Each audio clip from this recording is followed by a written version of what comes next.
بسم الله يا اساطير يا اساطير، جبت لك خدعه في المكان ده. في الجوله دي يا جدعان في كلاش سكواد هتقدر من خلالها ان انت تجيب السكواد اللي قدامك بكل سهوله. هتروح على السلم اللي في الجنب ده يا جدعان، وتحتاج 3 تلجات. حط التلجه الاولى والتانية والتالتة فوق بعض كده، كل شويه تعلي التانية عشان تقدر تطلع في المكان ده يا جدعان. تطلع التلجه الاولى والتانية والتالتة وتنط فوق البيت كده، انت في مكان محدش هيتوقعه نهائي. زي ما انت شايف كده هتقدر تشوف اي حد قدامك اوبن، وتقدر تجيبه او تدمجه وتساعد بيه اصدقائك انهم ياخدوا الجولة بكل سهولة.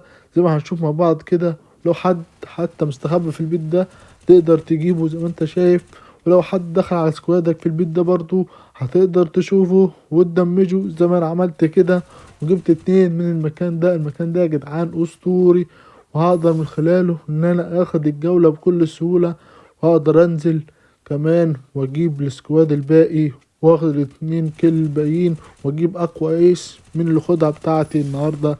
جربوها يا جدعان، وبس كده، سلامات.